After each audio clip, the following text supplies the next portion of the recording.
Welcome to the 2015 Reaching Heights annual meeting. You know, the holiday season, it does bring out a lot of gratitude, and I'm particularly grateful that we've been able to extend our Black Friday pricing on our annual fund drive and our Thank a Teacher program. So, wonderful opportunity to support a great organization and to support the members of the CHUH educational teams who make such a big difference in the lives of our students. You can take advantage online, or you can fill out a quick form here tonight.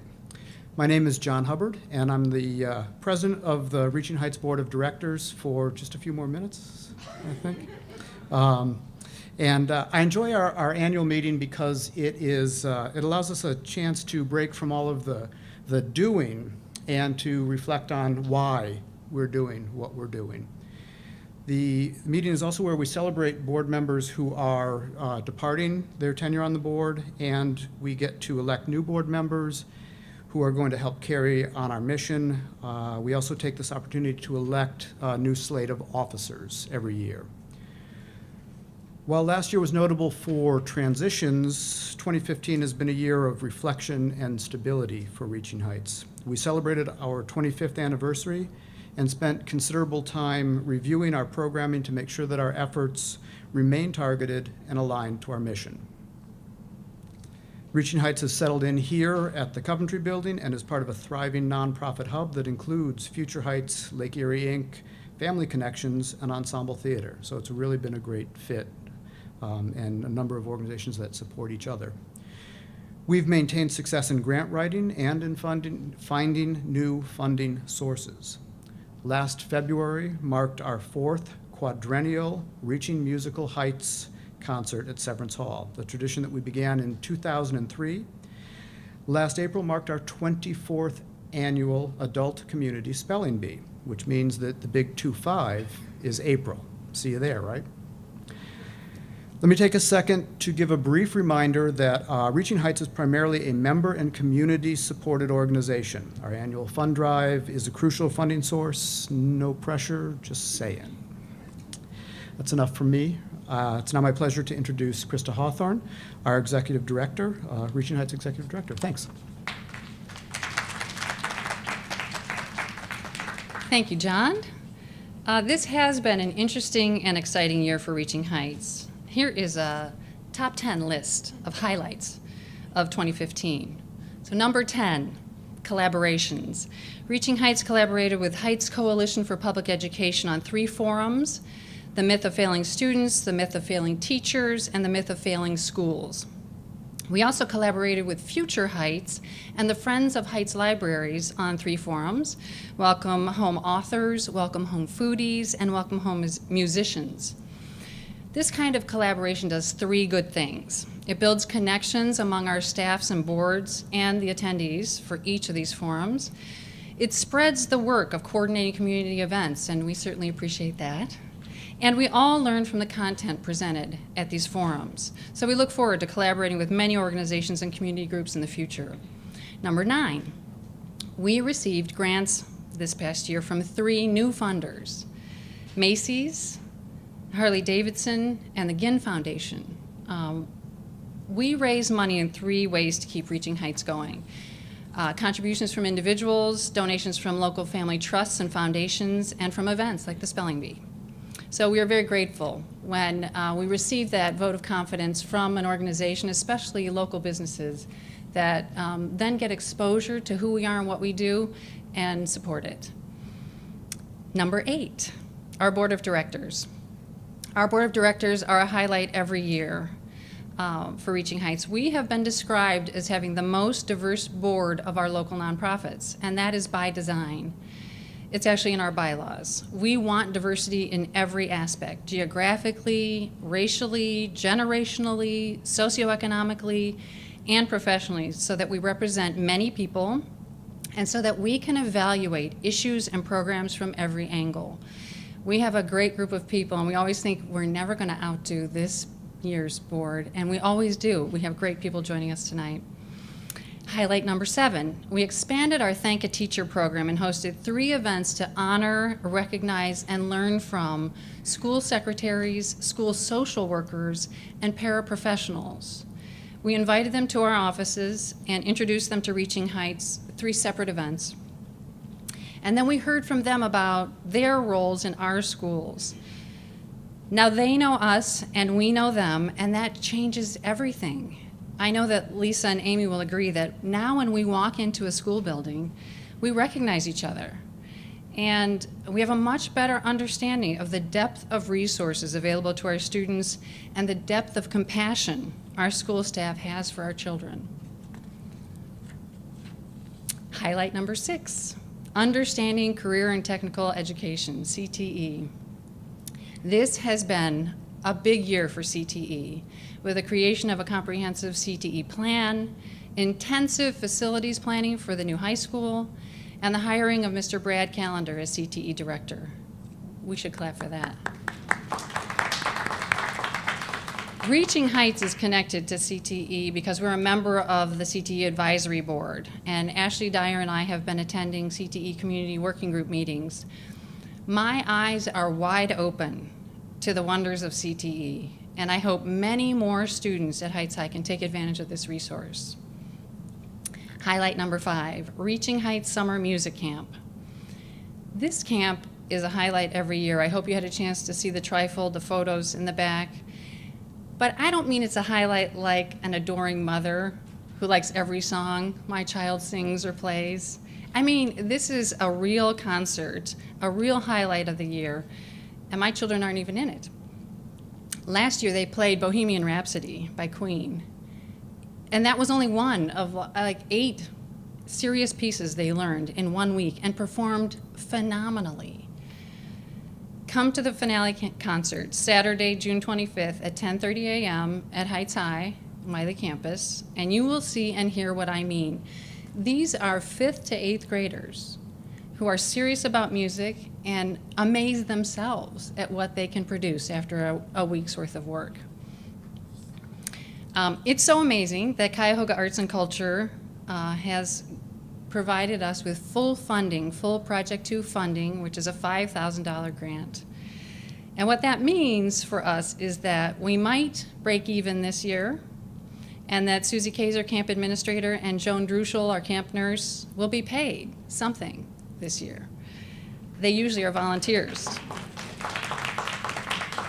And that's good news, and I'm happy to be able to pay them for the work they do. Highlight number 4, participating on the Strategic Planning Committee.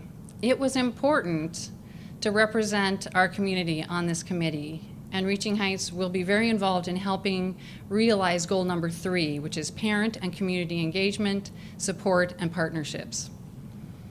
Highlight number 3, launching community care teams. These have already started forming in our schools, and they will be formed in all 10 of our schools. These are teams of representatives from organizations that come into our schools to provide enrichment or support. So for example, at an elementary school, the community care team might include a representative from PTA, a representative from Family Connections, from Lake Erie Inc., from the Heights Libraries, from parent ambassadors, from Reaching Heights Role Models, Many Villages in-School Tutoring, and the Exceptional Children's Advocacy Group. These are groups that have operated separately in silos up to this point. So they would go into a school and contact through the principal, but they might never interact with each other or even be aware that the other group is involved in the school. So with community care teams, these meetings, which will happen probably quarterly or more often as needed, these groups get to know each other and they work more cohesively in our schools. Each school's community care team can look differently. This is Cleveland Heights. University Heights, we like to do things our own way in our own neighborhoods, in our own schools, and that's great. And the middle school team and high school team will look different from the elementary school teams. I'm very excited about the natural collaborations that are already happening because Lisa Hunt had this great idea. And it's going strong. Okay, highlight number 2. This year we added a new staff member. Amy Kerr-Young is our parent mentor. Her salary is funded by the district's IDEA federal funds, and she has been a delightful addition to our staff. And her role in supporting parents of students with special needs is so important. She is very busy. And I am grateful every day to be working with these amazing women. We give our hearts and souls to this work of supporting student achievement, valuing teachers, and connecting the community to our schools. We have strong personalities and can-do attitudes, and we make a great team.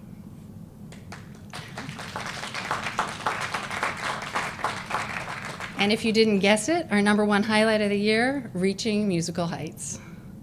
Remember that day? Tuesday, February 24th? A snow day? But the show went on. We had an amazing team led by Kim Conklin, supported by Ashley Dyer, John Hubbard, Karen Reinhardt, Jen Vinson, Alvin Safir, Carrie Queen, Dee Dee Wolin, Kirsten Radovojevich, Becky Stawovi, and so many others. This is a project that literally takes a year to realize. The reception was wonderful, the music was beautiful, Jeffrey Golden flew home from college to sing a solo, and our students and their teachers got to experience a formal on-stage performance at Severance Hall. So overall, I am feeling optimistic about our future as an organization, as a district, and as a community supporting public education.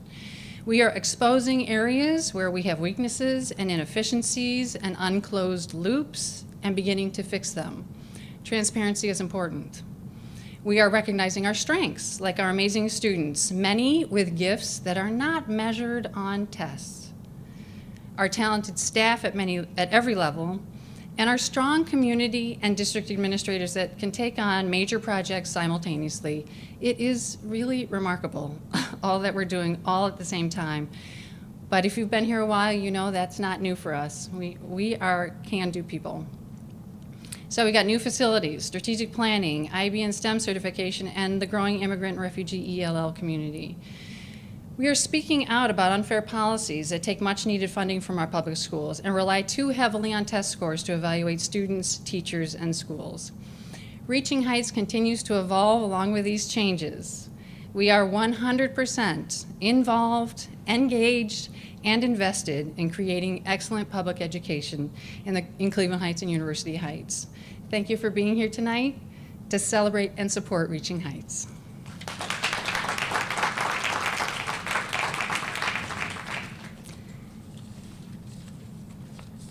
So now we're going to welcome our new board members. I should have grabbed a program, huh? I'm on again. Yeah, thank you. We have both new board of director members, and we have a new officer slate that we're going to vote on momentarily. So what I'd like to do is introduce, we had some folks step down from the board mid-year during 2015, and we decided that it was prudent to replace them at that time rather than wait for this annual meeting. So we've got two board members who joined us mid-year. I'm going to introduce them. We aren't voting on them because as a board, we already voted to add them to our board. They are officially our board members already. And then we have two people joining us brand new to the board who we will vote on. So let me go through, you've got their bios. I'm just going to pick and choose a few highlights from there. But Michelle Gore is a certified public accountant with a 7th grader at Monticello Middle School, which is a theme for our new board members, for our mid-year board members. I'll take that back. She's a co-president of the PTA, treasurer for PAC 3 of the Cub Scouts. And, you know, she sounds kind of busy, so we like busy people on our board because they keep busy, right? It's just kind of keep on going. Karen Winston also joined the board mid-year, and she's also the mother of a 7th grader at Monticello. She is in her 15th year of teaching the gifted program in the East Cleveland schools. And she is going to be joining us on the slate of officers. She's worked with state and local associations, and she became a member and later chair of the Department of Education's Educator Standards Boards from 2010 to 2014. So she's well aware of what's going on in the schools, the expectations being placed on teachers and on students from the state level, and is joining us as an advocate for our students, and as a person who is passionate about reaching out to parents and getting them engaged in the educational process. We have 2 new board members joining us tonight for the 2016 term, which is a 3-year term for board members, and we invite board members to, after their 3 years are up, to serve another 3 years if they're willing to do so. So Maureen Wagand has lived in Cleveland Heights for nearly 50 years, and she's been an active member of the community, participating in organizations such as the Caledonia Neighborhood Association, Heights Community Congress, and the Cleveland Heights University Heights Board of Education. She retired from the Cuyahoga County Juvenile Court as an advocate for families in 2015, and she says that retirement provides time for, among other things, a few volunteer activities, so we'll take her up on that. It's a great opportunity for us to bring somebody who's been so engaged in the community, and leverage those connections with what we do. Lisa Yanofsky is a choreographer, director, and an educator who moved to Cleveland Heights recently from her hometown of Boston. And I'm sure she feels right at home in this, Cleveland weather and the kind of western reserve of Connecticut that we are. We're part of New England. She's performed across the Midwest and Northeast United States and many places in Europe. As an educator, she's taught music, dance, theater, and art history, grades pre-K through college. So it's great to have that perspective. The scope extends beyond our normal view and has that focus on the arts. So we need to vote for 2 new board members. We need to vote for Maureen Wagand joining us, and we need to vote for Lisa Yanofsky joining the board. Can I have ayes for all in favor? Is there anybody opposed? All righty. Thank you, and welcome aboard. It's great to have you both.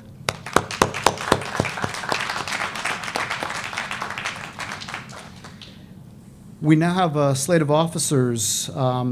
This is a really strong slate for us. There's some nice continuity, and there's some new faces on board as well. A lot of strengths in it. For secretary, we're nominating Karen Winston, who, as I mentioned, is new to the board, but she has a lot of board experience, so she's going to bring that to bear. And for treasurer, we're nominating Darren Gamble, who actually we elected treasurer at a few months ago in a transition move, so he'll be for another year, the 2016 slate. For vice president, Jennifer Vinson will be for the 2016 year, and for president, Ashley Dyer is nominated. So what I'd like to do is get yay for everybody in favor. And anybody opposed? No? All right, yay.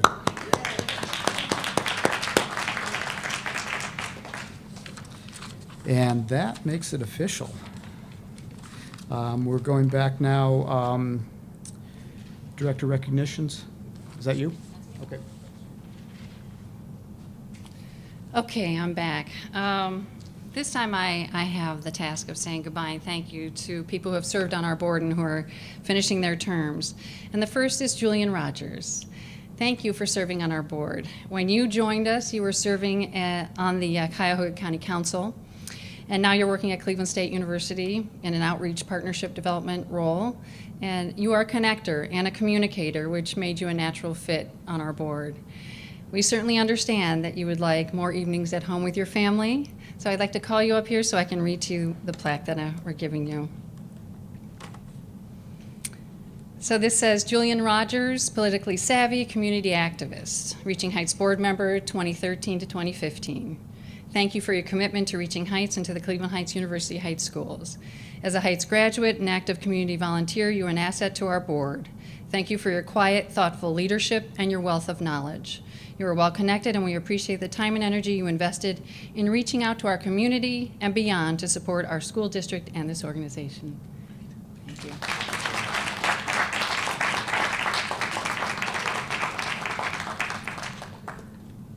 Next is Jan Ressiger.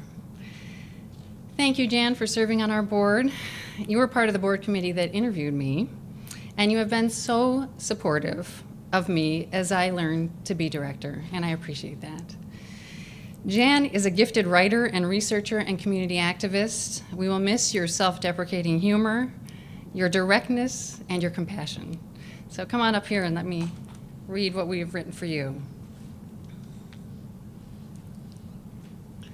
So this says, Jan Ressiger, wise counsel and wordsmith.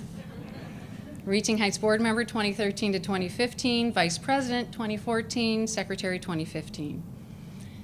As a seasoned community volunteer, you brought invaluable wisdom to the staff and board about education policy, school reform efforts, and the history of our school district. We appreciate the time, attention, and skill you invested in improving Reaching Heights' written communication on the website, in email newsletters, and in the year in review. Because of your involvement, we are more aware of the need to take a stand for equity and social justice in all that we do. Thank you.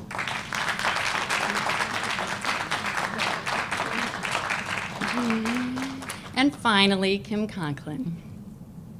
So, thank you, Kim, for serving 2 terms on our board. I was thinking about this. That's 6 years and 3 superintendents, right? And 2 Reaching Musical Heights concerts. I don't know, there's some, landmarks to those years. I want to thank you again for your leadership role on Reaching Musical Heights. Taking on this major concert and reception during my first year as director was overwhelming. Your partnership made it possible. This was a labor of love for you and a huge investment of time and energy and political capital. It all came together beautifully, in large part because of your personal relationships with the music teachers and your recruitment of a highly productive volunteer team. Kim is the kind of leader who would never ask you to do something that she's not willing to do. So she was involved in all kinds of things that had to do with Reaching Musical Heights, from managing the student artwork competition, which was the first ever for Reaching Musical Heights.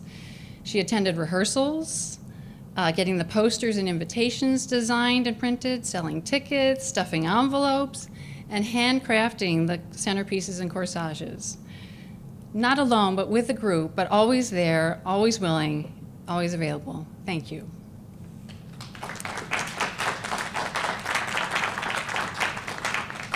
Yeah, come on, Peter.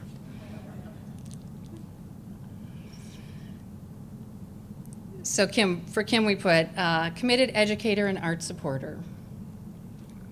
You, Reaching Heights board member 2010 to 2015. You have been a strong representative of the community and a voice of reason on the Reaching Heights board from your first meeting. Never afraid to ask a question or for clarification, you take each decision seriously. Every project you commit to is done with meaning, warmth, and attention to detail. Reaching Musical Heights is a shining example that there is no project too large for you to accomplish well. We will miss your endless energy and optimism.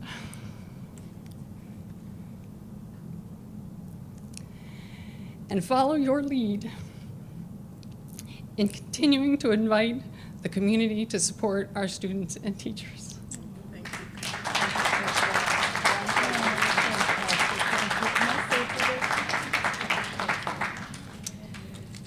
Thank you. Sure. I had a few words to say because I've been to a few of these and noticed that some people do that.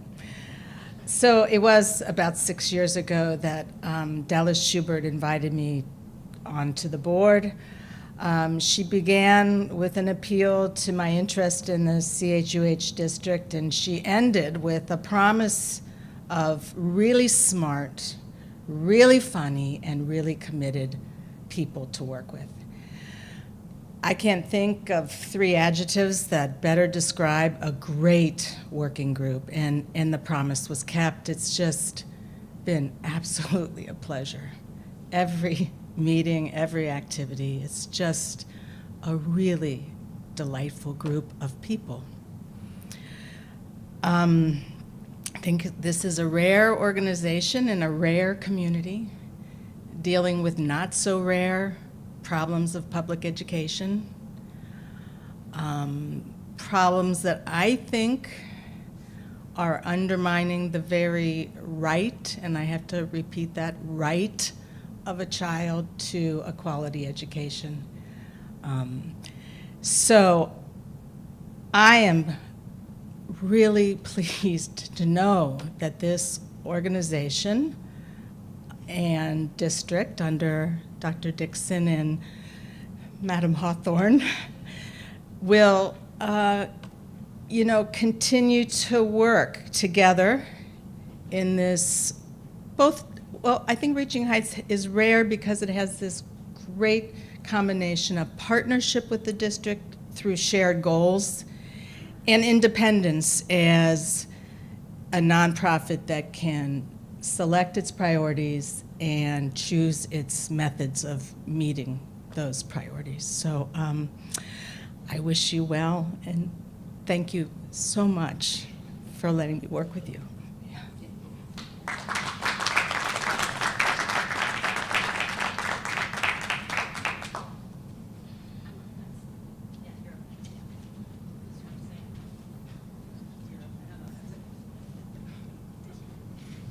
Hello, good evening. My name's Ashley Dyer, soon to be president. So, as a Reaching Heights board member, we decided this year to have a motto. And this motto is, behind every great student is a great community. And every person sitting in this room tonight is a part of that great community, and I thank you for being here. Hope you have seen our posters around town featuring our students with those community members that support them, as well as our businesses and our school administration and staff members that were willing to come for our photo shoot at the last minute. We just wanted to show the community how great our kids are. We miss those moments, and we hope that these posters were a way to shine the light on the great things that they are doing. But tonight we are going to celebrate our 2015 Outstanding Community Partner, Zagaras, or Zagaras. I don't know, it's like a Cleveland Heights thing. How do you say it? I don't know. We are from Ohio, so it might be Zagaras. I don't know, you'll have to clear that up for us tonight. And we were talking about how important our community partners are, and I came in and I talked to Krista and I said, I just ran into Zagaras, and all of the staff people have on Tiger Nation gear. And I was so excited, and I texted Joy Henderson at the high school, you gotta come take a picture. And she said, why didn't you just take a picture? You were there. I have enough things on my plate. So note to self, just text pictures wherever you are and send them over to Scott, our new communications guy. We're also going to celebrate Don Frederick as our 2015 Friend of Public Education. Don is one of those guys that's just around and is doing great things. He is one of those people that is surrounding our students and always advocating for the best and making sure things happen and connecting our community. Mr. Zorba Ross will begin our presentations.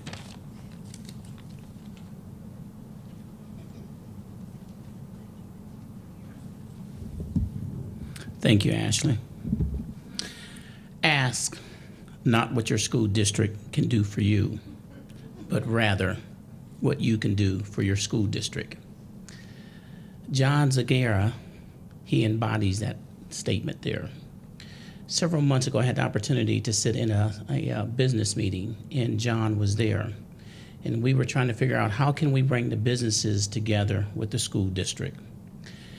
And without hesitation, John said, I want to be involved in this. Never once did he say, what can the school district do for me in my business? He was more interested in what him and his business could do for the school district. So out of that came this piece called Snack Packs. And I got a call, and they were saying, Zorba, John would like to sell snack packs in his store, and he would like to donate over 80% of the proceeds back to the school. So he wasn't in the business for himself. He was trying to figure out how could he raise money for the school. And so John and I had a conversation. I said, John, now you do know that we sell concessions at our games, and that might be a little competition. I have to look into that. He says, think about this. We don't want to be in competition with any of the concession stands. What we would like to do in this snack pack is sell items that you don't sell in your concession stands. And we want to focus on healthy snacks, not the candy, not the pizzas, not the beef dogs, but healthy snacks. So we formulated this relationship. And so we were able to sell, he was able to sell snack packs, and he's going to donate all the proceeds back to our athletic department. But John goes beyond that.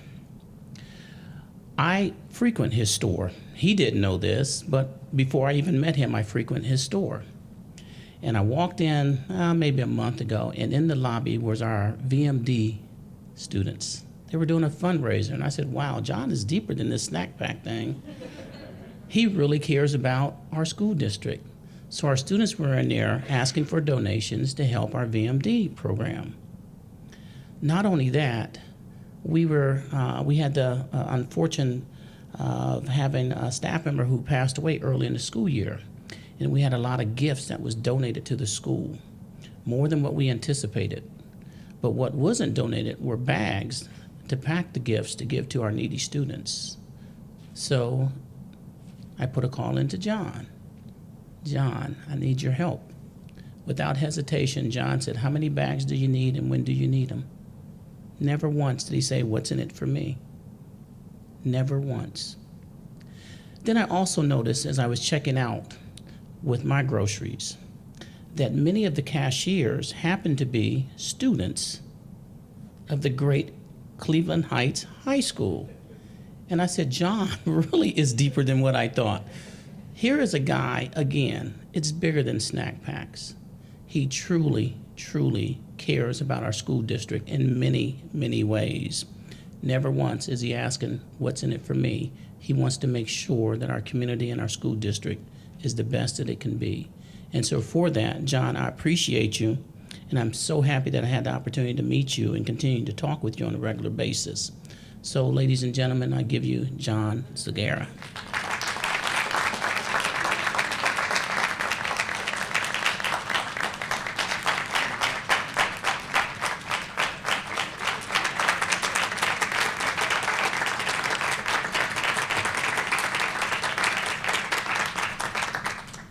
That's going to be very difficult to follow.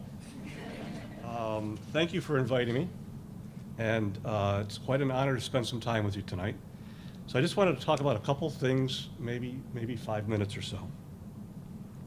I thought we'd just have a brief review of the state of the grocery industry, and then I want to discuss the strategies that we try to apply in ensuring that we fulfill our obligations to the community. So first, I think the state of the industry can be summed up in 2 words: consolidation and consumerism. For many years, no one wanted to sell food. It was a low-margin business with high competition and high unionism. Then a couple pioneers came along like Sam Walton and Saul Price and figured out a way to attract consumers by selling food inexpensively, but to make more money, sold food with non-food items. And that combination started making more money than traditional supermarkets were making, that they could make on food just alone. So competition heated up and the consolidations began. The acquisition activity in 1992 was just 2% of GDP.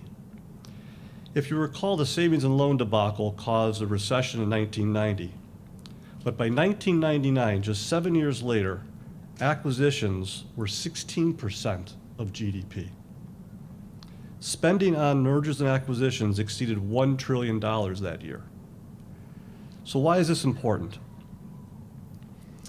The Cleveland food business was very much insulated from what was going on in the rest of the economy up until Giant Eagle came to town in 1997.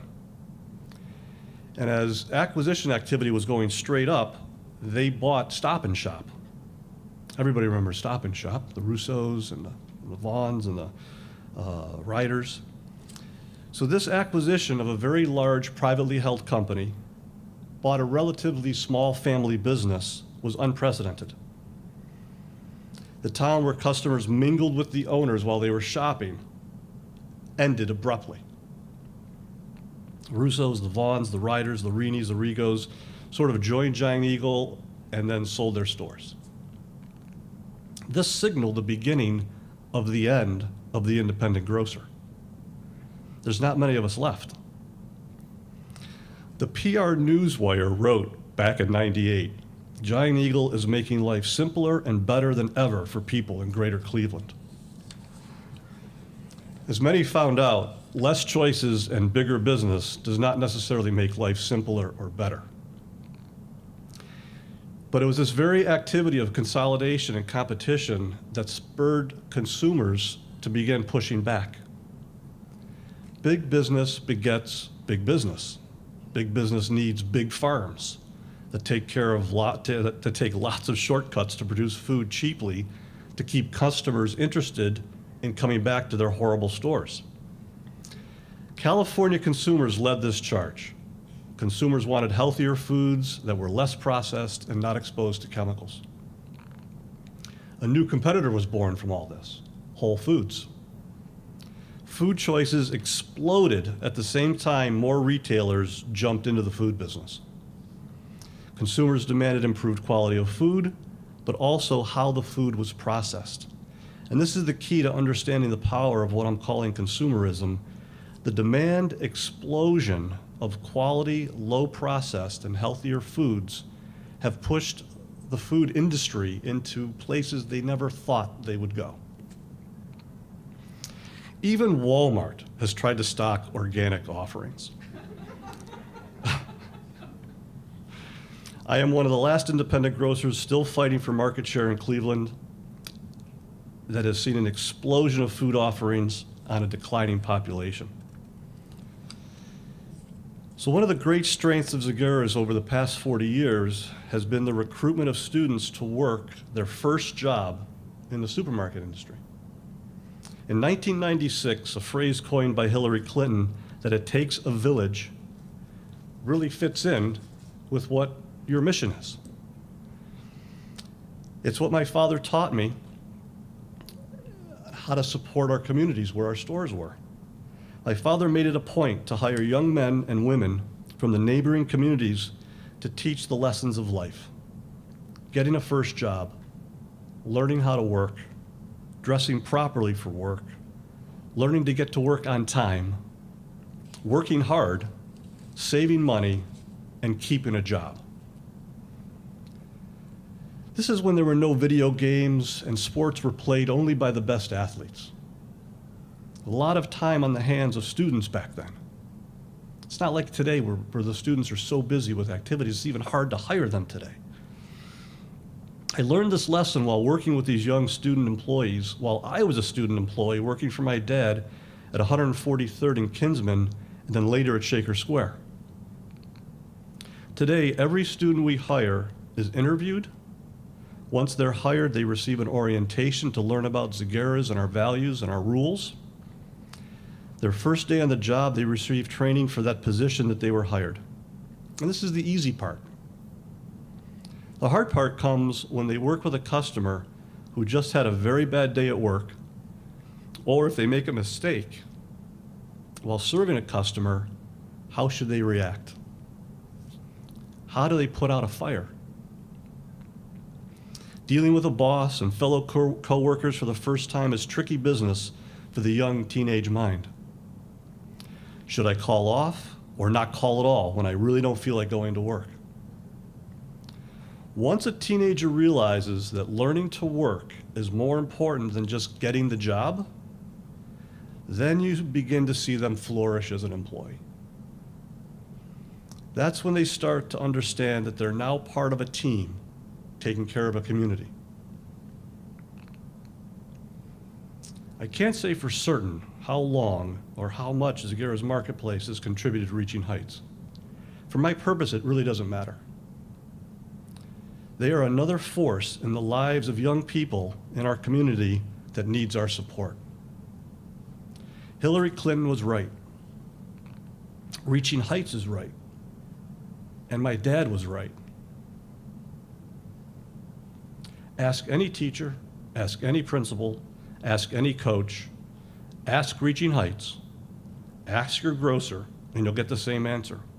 We all have the responsibility to raise the next generation through teaching and through providing experiences by which we share our knowledge. Thank you for inviting me tonight.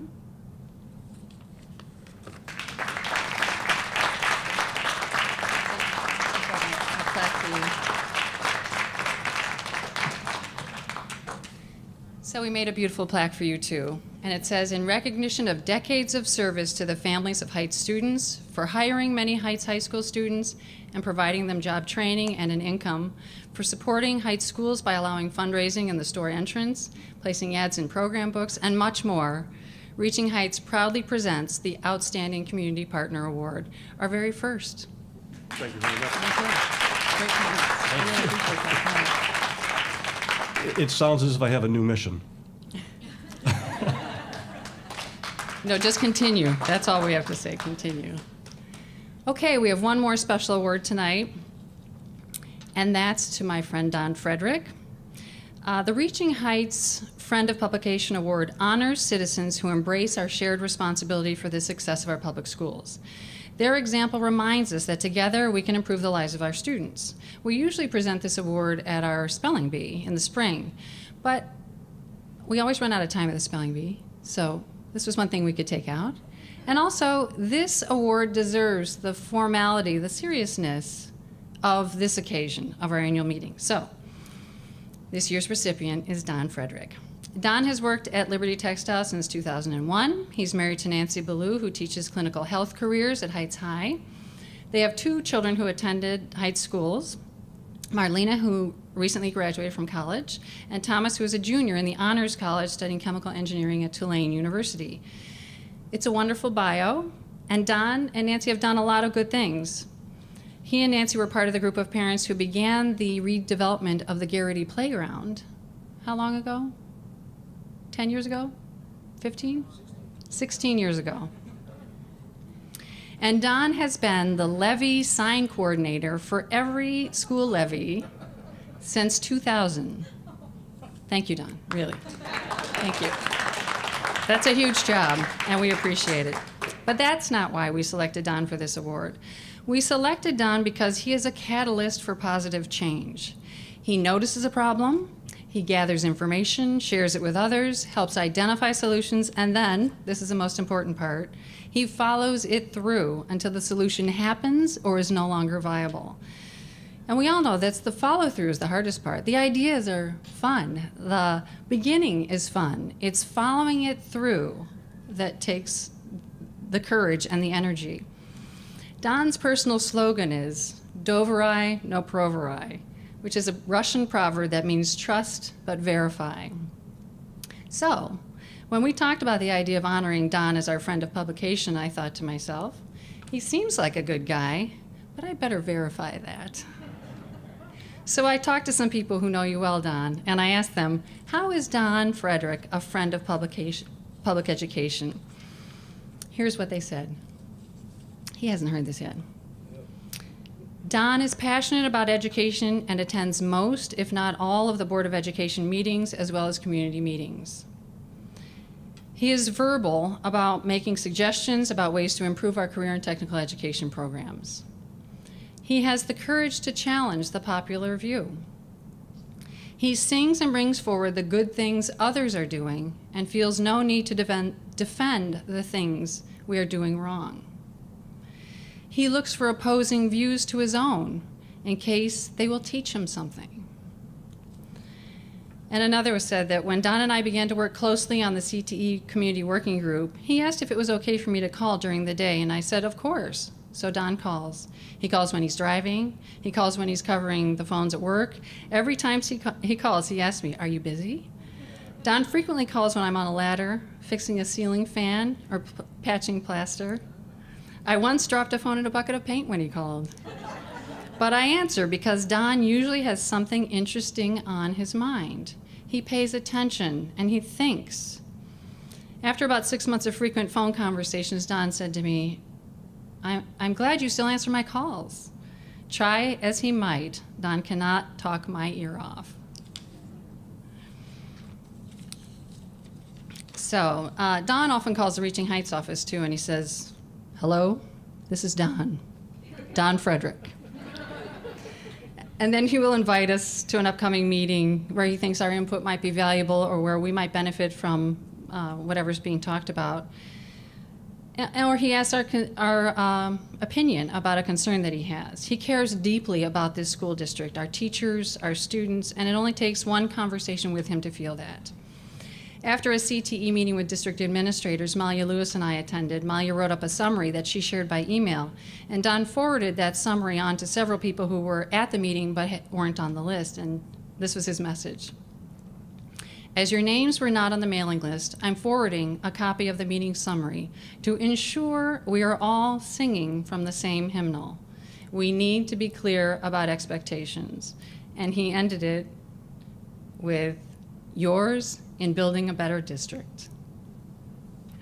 Whether he is promoting career and technical education, real breakfast for all students, reviving the Black and Gold School newspaper, or planting yard sites for school levies, you get the same Don. Dependable, prepared, generous, eager to listen, and eager to talk, and ready to help. Thank you, Don, for who you are and all that you do.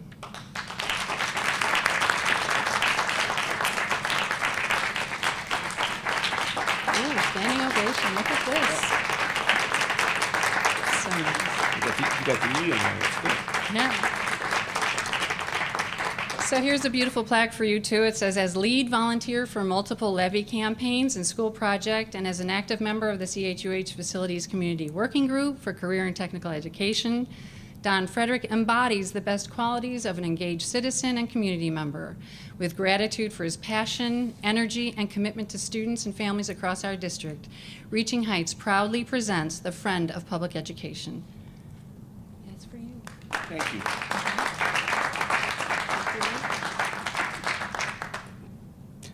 So I want to say a few words. And I won't keep it long. Krista hit some of the things I was going to mention that I had worked on. And she, I struggled with what to say because I get a lot of stuff done by, calling people out, complaining, cajoling. The state says this needs to happen, and it's difficult sometimes. My methods aren't all that, you might say positive, but they're well thought out. I'd like to say thanks to Reaching Heights, but why I'm interested, I thought, why am I interested in school stuff? I mean, what's unique about my school experience? Nothing. And then, I ran it through my mind, like, okay.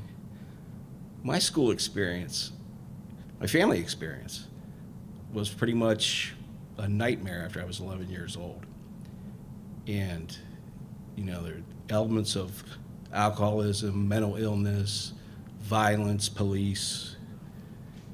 And I never think about that as being why I do these things. Then I think back as like, I just view my life as pretty normal, like all my other friends were. But I had to think it over, and really, what removed the bumps in the road were family members, my immediate family, and aunts and uncles, neighbors, and school. Those were constant. Those were caring people that came in when things weren't good at home, people I lived with from time to time. And I kept my cohort of friends, and we were all in, the advanced placement of the day for college prep. And so, that stability was really important to me. And so that was my school experience. And just a few more points of things while I'm up here. So, our kids do fine. Nancy and I, our kids do fine. We've got college degrees, there's income, there's no poverty, there's no violence. It's a wonderful household. And my daughters and sons' friends' lives are different. Not all of them are different, some of them are really different. And they're not the same. And the phrase I hear sometimes out there is, and it's kind of a derogatory phrase, is people who think like, I got mine. That's it. I got mine. Good luck with the rest of you. And we view our responsibility, we have a moral responsibility to help all the kids in our district. And a lot of our kids are really struggling. If you look at the poverty rate, attendance, the different elements of, just being a challenging school district. The things I worked on, we worked on, Nancy and I show up at the Garrity Elementary. The playground is a terrible playground. It's dangerous, it's sparse, it's weedy. And we go, well, let's start here. Kids were in kindergarten. And then as we started there, Garrity's in University Heights, right? So we start to learn of all these, we didn't grow up here, so we learn all these odd dynamics that are going on between different communities and how to negotiate them. And why the playground is a mess, because the large segments of the immediate neighborhood have turned their back on the school. And so, we saw it was election time coming up, so we recruited some people that were politically ambitious and wanted to get their name and money on our literature for advancing the playground. And so,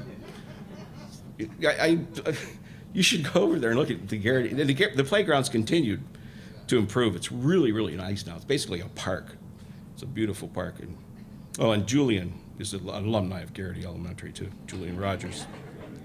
You gotta throw out the names. So then, I got involved in levies. And, back to Garrity. This is interesting. For those of you who can remember, we live in Hatched Area B. We live, what used to be Hatched Area B. We live in Cleveland Heights. Our kids were bused to Garrity Elementary. Our old school was Taylor, which was closed as a school.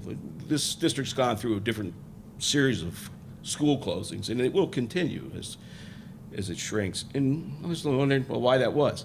And one time there was an attempted bus cut where to force the population to vote yes for the school levy. And some of us got together with some private schoolers and fought that. It's like, you got to find another way besides pulling transportation out, because when you looked at it, more public school kids were going to lose transportation than private school kids were. And that was part of a desegregation plan. This district actually had and implemented a desegregation plan in, late 70s, early 80s. So, that stuff was exposed. And another thing exposed in the yard sign field was, when we first started doing yard signs, we had never done yard signs. I'm like, well, why don't we do yard signs? They're all over the world. Cleveland Heights, as I remember, didn't allow any signs. The main reason for that was they didn't allow realty signs because of redlining and block busting, and it's a very progressive community that was promoting integration, and they said, we're not going to have that. Eventually, the realtors won out, and we were allowed to have signs, so we got into the sign business, which is more fun than you would think. And I'm actually looking to pass that on this November, which I anticipate is very likely there will be an operating levy on the ballot. I'm not sure, it's not my decision, but my best guess is it's, and I'll be there again for this round, but I could use some interns. And it's really interesting. You really learn a lot of. It's a big district. I mean, it's a huge district. A lot of little pockets of this and that. Let's see, a few other things I wanted to mention. You know, sometimes people have complaints about the district and whatever. And in the past, I don't know if it's the same now because I'm not involved, but there would be problems that parents would approach administrators with or whatever. And a lot of times there were individual solutions offered for what are basically collective problems. And I think we have to get away from that. The things that are happening now, the CTE stuff is really good. Mr. Zagara, he hires students. We go and talk to people in our working group. We talk potential employers at job fairs and everything. What do you need? Do they need Excel spreadsheet training. They need this, that. Every one of them says this. They need to show up to work on time every day and be ready to work. Every single one of them. If you're pretty good at math, if you can read and all that, we'll take care of the rest if they show up. And that includes the Monday after the first Friday paycheck. So it's fun. We're making contacts everywhere.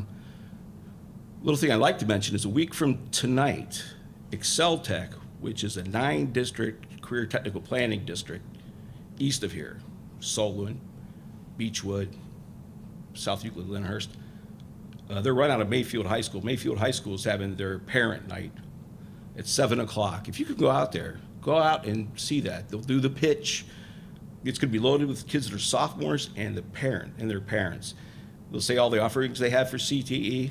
They'll tell you what kind of scholarships, money they've earned over the years. And most importantly, don't ask any questions. Just listen to them ask the questions because it's their show. You know, their kids have to ask the questions, and parents. But you'll be able to see what a construction facility looks like for teaching construction skills, how big the building is, because, you know, we have space in this district that, like, you know, eventually Fairfax Elementary will be open. It's a building like this. I mean, that's years down the road, but, you know, this building's inherently high bay. I mean, you could put an engineering program in here. You could put auto shop, and it could be useful. The CTE career technical trip has been long. The new hire, Brad Callender, is excellent. We have a lot of hope in him. And the true test is he started off his working career as a diesel mechanic. Don't let that fool you. The guy is sharp. He knows his academics. He's doing well. And also, Brad's new. Our superintendent's new, and our superintendent hired him. And, you know, I feel a little renaissance starting up with some of these elements in the school. With the new high school that's going to open up, we're going to move into that, be ready to go. There'll be some programs in there. Proper spaces for the CTE programs, mostly. It was a little bit of a struggle. You know, I go to a lot of these meetings they talk about. You know, we passed an enormous bond issue, right? This cycle comes through once every 40 years. So I go to these meetings, facilities accountability meetings, presentations by architects, all that. And I'll have to say, what kind of surprises me is I'm kind of lonely at those meetings. I would think there'd be more people there paying attention to this process. And, you know, I'd like to encourage some people to get involved with that. If you've got some skills or understandings of construction or budgeting and design, you know, we need more trained, skilled eyes on the project to help guide it along. It's a challenge. Plus now the high school's pretty much a done deal. The middle schools are coming up. The district's hired the architects. They're going to be looking for input. I'd offer it, you know. There's a ton of things, and it's your district. You know, it's up to you how you want it to look. A recent success is,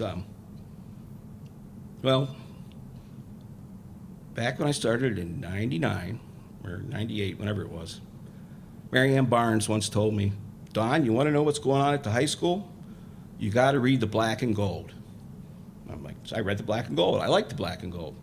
The black and gold disappeared 4 or 5 years ago. And to me, that's just, I just couldn't believe it. But anyway, I know I'm supposed to stay positive all the time, but I've been pushing on this for a couple of years. And finally, it's last year it was on the curriculum. It's actually an English course, but unless it was sold properly, it wasn't going to happen. And it was, and it wasn't. Now it's like a club. I'll take that for a starter. And hopefully it'll move into next year. This is where I'm asking for your help out here. It needs to move almost immediately from 1 year as a club to prime the pump into English 1, English Journalism 1, 2. We need to have kids who graduate who are able to write on their college applications. I was the sports editor of my high school newspaper. I was this and that. It's hard to get into school. These things really can tip the scales for some kids. So I knew what was going on. At first, it wasn't pushed very well. I called and complained, and email went out just asking, like, what about the black and gold? So somebody good signed up for it, from what I hear. Courtney White, she held a meeting, and I emailed her and called, and it's like, well, how's this going or whatever. I heard from her this afternoon, email. She said the first meeting was wonderful, and there were between 20 and 25 students there. And I think it's a great start. And we're going through a big time with construction. A lot of changes in society. You hear a lot about Ferguson. I wonder what these kids think about Ferguson. I wonder what they think about their new high school. How do I know? They don't publish anything. I don't see anything from them. We have video, we in the career technical education, there's a video program, I should be able to see a broadcast every week online. Or like Beechwood used to have when they were redoing their high school, is every week there'd be a high school student out on the construction site, standing next to the construction manager with a hard hat on, right? And say, so, Mr. Smith, what are we doing this week? And he would, this is behind here, we're behind on this, we're doing this over here. And it was, it was a good update for the people in the community who are spending money on these facilities. They need to, people to this day are asking other people, like, what the hell's going on at the high school?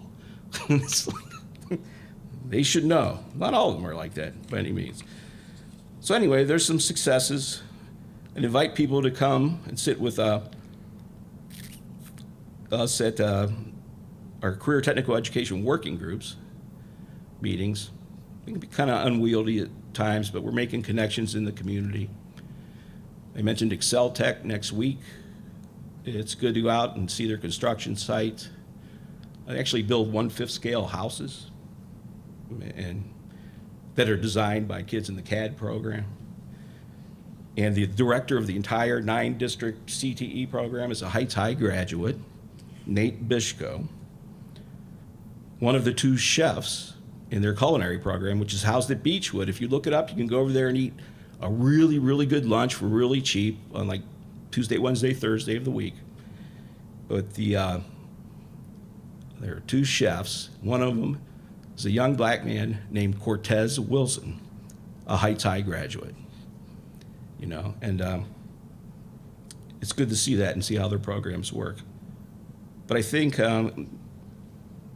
we're turning the corner on some things, but we'll need some more help and some more engagement on this.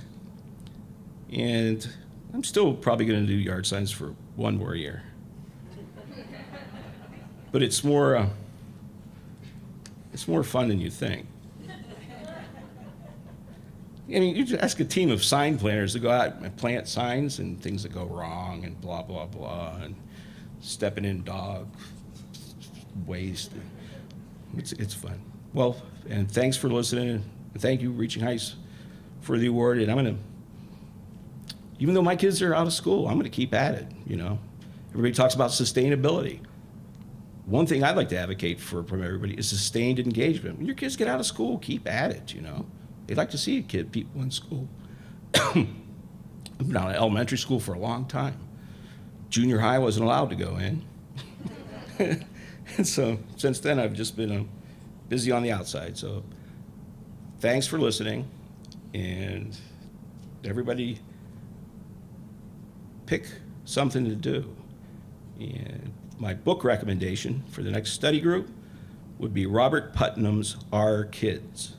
It's an excellent read. It'll let you see how things are kind of separating out now between strong social background contacts and the majority of them that are being eroded for kids, and how we can maybe address that.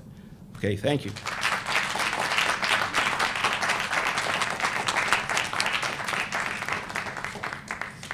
Thank you, Don. I feel like being able to publicly honor all the effort that Don puts in is one of the reasons we do what we do. So thank you for everything. Much deserved. And I was the one who told him he should say, Don Frederick. You remember that moment, right? I said, you're like James Bond, you know? How do we do this? So every day when he calls, we have that moment, which is awesome. I'd also like to tell you before you leave, take food. Take something for later. We definitely don't want all of that food left over, so I've been charged to tell you, take food. But we have come to the end of our program. And so thank you very, very much for coming out. We appreciate you coming out and making time on your busy, busy schedules. But each day, just so you know, as staff, we think about how amazing this community is and how honored we are to serve this community, this Cleveland Heights, University Heights unique community, because so many of us in this community really have a heartfelt belief in equity and justice and excellence and in the pursuit of making things better. We also know that so much of our work is dependent on your support and your participation. And by way of that support and participation, you demonstrate to us a belief that education is, in fact, the most powerful weapon we can use to change the world. Bidding you good night, I also ask that you stay with us. I mean, not here, like at Coventry. Go home, get rest, but stay with us in believing. Stay with us in the work of supporting our children. Stay with us in supporting our educators and this community and changing the world. Good night, and thank you so much for coming.